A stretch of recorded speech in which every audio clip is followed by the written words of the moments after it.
So today we are talking about PvP in Classic WoW, a topic I haven't really been discussing a lot on my channel because, well, I don't do a lot of PvP.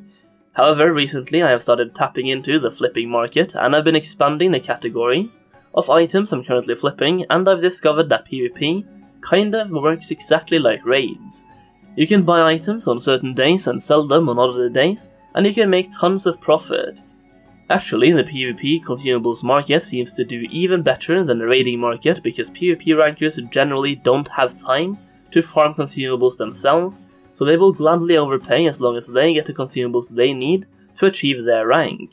When you are PvPing, any time spent not PvPing will actively decrease your effectiveness, and therefore also increase the amount of time you need to spend actually PvPing to make up for the lost time, meaning that PvPers will resort to immediacy, which is basically the exact same that I just said but with a bit fancier words.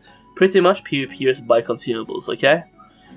There are a couple of key notes here for when to buy and when to sell, but in my experience it works best to buy PvP items on Wednesdays and Thursdays or raid nights, as that's when even PvPers will be raiding to obtain their gear. You don't want to buy them on the weekends like you would with raiding materials because battleground weekends are causing PvP consumables to go up in price, so you actually want to sell these items in the weekend and buy on raid nights, so it's pretty much exactly the opposite of raiding consumables. However, some PvP consumables does cross over to raiding consumables as well, and this statement is more relevant if you're watching this in a later phase because of the different types of elemental protection potions like fire, water, shadow, and etc. PvP is very similar to PvE in that you can roughly translate gold into honor points because of how effective consumables are in PvP. At the highest levels, when you have a 2 month long grind to rank 10 or even rank 14 ahead of you, spending 1000 gold will reduce the time you need to grind every week by 25% or even more. You are absolutely willing to spend that gold on consumables.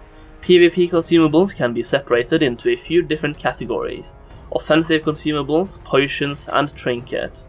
So to make money on PvPers, you want to target those high level rankers. They spend the most and they spend consistently to increase the quality of life of the grind. For offensive consumables you have iron grenades, thorium grenades, goblin sapper charges, flash bombs, magic dust, and crystal charges. For potions there's free action potions, major healing and mana potions, rejuvenation potions, limited invulnerability potions, greater defense potions, and the minor and greater elemental protection potions like frost protection potions. If you are on a bigger server, you could also have some success with the Flask of the Titans as well. For trinkets, there's a lot of engineering trinkets like the frost, shadow, and fire reflectors, the rocket helm, the mind control cap, goblin mortar, Gatseye Goggles, and rocket boots. But you also have some items from other professions like Azure silk belts, Ornate Mithril boots, and mongoose boots. The key is understanding the PvP schedule. You should try to buy the materials for these items as cheaply as possible, and resell them on weekends and on Monday and Tuesdays, which show the greatest volume of PvP from people going extra hard trying to reach their honor goals. AB and Warzone Gulch weekends show an increase in demand for offensive consumables and potions, where the impact of potions on your win rate is greatly increased. Every server will be different, so just research the demand and test the waters. You can use add-ons like Honor Spy to find out which classes rank the most and to pay attention to the classes of the highest rankers and focus on the consumables they are using. The TLDR here is that melee classes use Titan Flasks, free action potions, elemental protection potions, restoration, and health potions. Casters and healers use the same, as well as defense elixirs and flasks of supreme power. The more pre-mades you have on your server, the more likely they are to use big ticket consumables to literally buy temporary invincibility through shields and improved stats. It is important to not underestimate the strength of consumables in PvP, as it will make you stronger, and with teamwork you can literally melt enemy teams by coordinating certain bombs and grenades, as well as giving yourself time to get out of dangerous scenarios with limited invulnerability potions. Mighty Rage potions are also nice to have for warriors, and Thistle Tea for rogues. These would fit into the offensive consumables category mentioned earlier, and they would give you a huge advantage in a 1v1 scenario, but also in battlegrounds as you can deal more damage, and for example you can spend your resource on cooldowns and do an attack or two, use the consumable, and have full resource again to deal even more damage. For rogues this is very useful for more stuns, and for warriors it just means insane damage output. Very useful in huge team fights like Blacksmith in Arathe Basin, or nuking down a flag carrier in Warzone Gulch, or just fighting in the middle. The relevant professions when it comes to pretty much everything useful in PvP are engineering and alchemy, as well as cooking for stat food and for the Thistle Tea. Engineering is used to craft trinkets and engineering special armor that has different on-use effects like we discussed briefly earlier in this video, plus being able to craft many different types of bombs, many of which are usable in PvP and have different metas for different scenarios. Alchemy is used to make flasks, elixirs, potions and those types of consumables.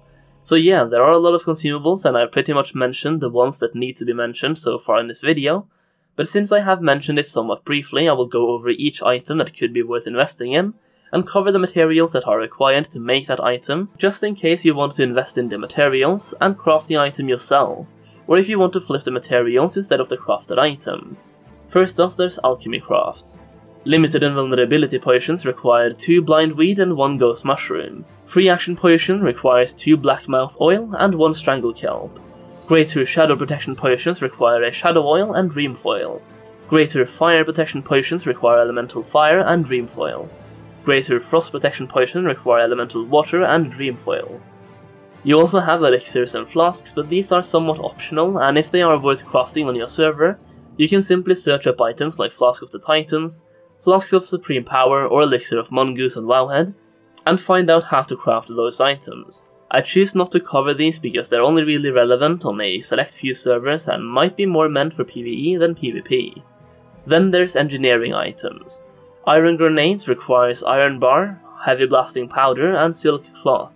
Thorium Grenades require a thorium widget, 3 thorium bars, 3 dense blasting powders and 3 rune cloth. Goblin Sapper charges require a mageweave cloth, 3 solid blasting powders and an unstable trigger.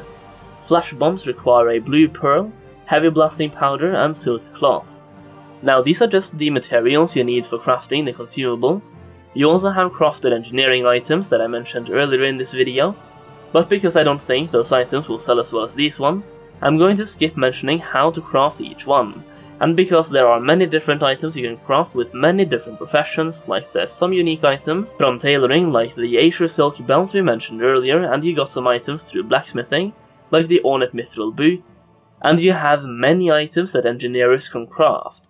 I did mention the best ones earlier in this video, and I'll also leave a small list in the description of which items I've been focusing on flipping and which ones I think are the best ones, kinda like a summary of this video just in the form of a list of items to buy.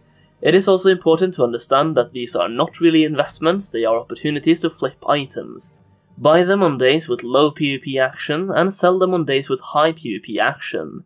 Once again, download Honor Spy to find out which classes are ranking the most on your server, as well as figure out the amount of PvP being done on your server. Some items are fairly obvious, like Azure Silk Belt providing swim speed is obviously an item for Arathe Basin, not Warzone Gulch, but most of the crafted items and consumables are used in most types of PvP, both World PvP and Battlegrounds. The good thing about consumables in PvP is that it's something that will live forever, and there will pretty much always be more people entering the PvP scene than there will be people leaving it, and there will always be a good amount of PvPers in Classic, especially on the bigger servers. Whenever people are done with raids or they're down to speed clearing their raid in 1 hour per week, some will resort to grinding gold eternally, and others will resort to having fun in PvP. Some will even do both.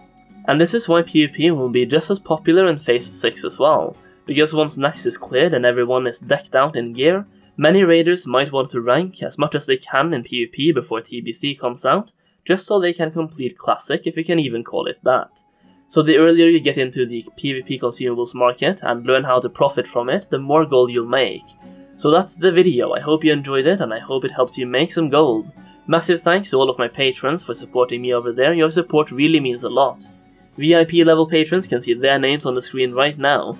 Thank you so much for the support. If you did enjoy the video, make sure you hit that thumbs up button, and if you want to see more videos, make sure to subscribe. That's it for now, thank you so much for watching, and I'll see you next time.